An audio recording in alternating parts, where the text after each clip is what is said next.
How's this for a strange effect, my friends? Still in hiding. I'll come out again eventually. Come on, you've seen enough of this talking head anyway. I wish I could do this with pictures and music and make it beautiful the way so many of you can do. But we all do our thing. We do our best. So this journal is from June 10th, the second of that day, Mayan day, to Eagle. And it's called Reading the Signs and Thoughts Are Things. It's funny, or maybe not, how I still feel the pull to the internet. Mornings remain sacred to me, as do nights, and I don't expose myself to that scattering radiation until I feel ready, generally. So these journals, the ones in the mornings, are generally written without the modem even being on. There's a peace in that. Then too, once I finish the journaling, however long that takes, and go to turn the modem on, I am still cautious, offering a certain prayer or invocation of light and assistance in handling the grid, the techno-grid, and what comes through it. I don't turn it on unprepared. Generally, no one's perfect. So it is interesting that even in the midst of this caution, of this restraint, I should still feel the gut pull, the desire to stop this and do that. I don't trust it though, and so I go on journaling in the midst of this pull. It's definitely a solar plexus thing with me this morning. I'll have to watch that and see what I learn. I've not noted in past where it came from, resided in form. Interesting. Well, something else is interesting here. My little puppy just did his business on the floor. Yes, puppy, no, no. Yes, I'm still housebreaking him and keeping him away from the kitty's goodies right now. So, but, yes, I'm still housebreaking him. So, had I gotten up to turn the modem on, perhaps I would have noticed that little pooch wanted to make mess and let him out. It bears watching such things. No such thing as chance or coincidence, and things often come disguised as other things. So, it pays not to get into a rut to think we know what is right. Excuse me, dears. And let that crystallize into certain things, certain ways. If ever in heart we remain, we're in the best shape to flow with this and receive that constant flow of intuition, which can also be seen as communication from source. Everything is source talking after all.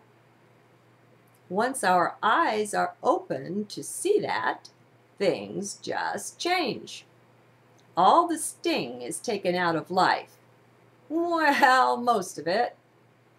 No matter what comes, we see and we know only blessing, instead of dark or bright guise that it comes in. What appears is only a seeming anyway. Bright hologram we inhabit in 3D. Though I suppose the other densities or dimensions are also a part of the hologram, I don't know, so I won't go there. The mind wants to jump in and say, well, of course they are. How could it be other way? Yet, my friends, what have we learned about mind? Is it worthy of following? To you it may still be, but I've given that over in favor of heart. So I just center down when I hear such things from mind, non-committally. I just drop down deeper in heart and I listen from there.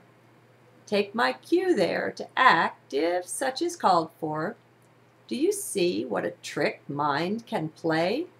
How easily get us back in its nets? And it's not that mind is evil at all. No, not that. It's just that mind isn't at all what we think it is.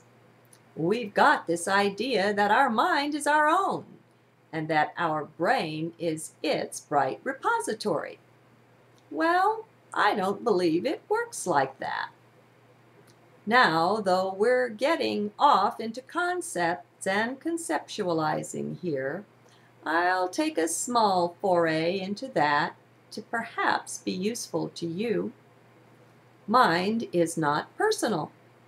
It's a great big grid instead. Our brain's not a repository, a library of anything. It's a receiving station, an antenna instead. Or it could be. Fancy that. Furthermore, thoughts are things. They can be seen by the clairvoyant and probably by all of us soon as we arise up in frequency. Thoughts are energy vibrations humming at a certain frequency all their own, and they're magnetic indeed, calling to themselves all others just like they are, at the same vibe and frequency. They conglomerate that way, and as they do that, gain power, have more influence. Thus, in each one's aura can be seen the thoughts and the results of their thought, but not only that, for these draw all like unto themselves, so there are conglomerates of thought. These are or become entities, and gain a life, a sort of mind of their own. They are programmed by the nature of the vibe, of the thought. Gerardus Grist, or soulwise.net, is a good website for that. Thought is self-intelligent anyway. Everything is alive, my friends, not just the things that we see, or those that have substance, 3D, or appear to. Truth herself is powerful, quite alive and intelligent on her own. Well, so are dark thoughts then, though they can't be compared to the divine. That was perhaps dumb there, but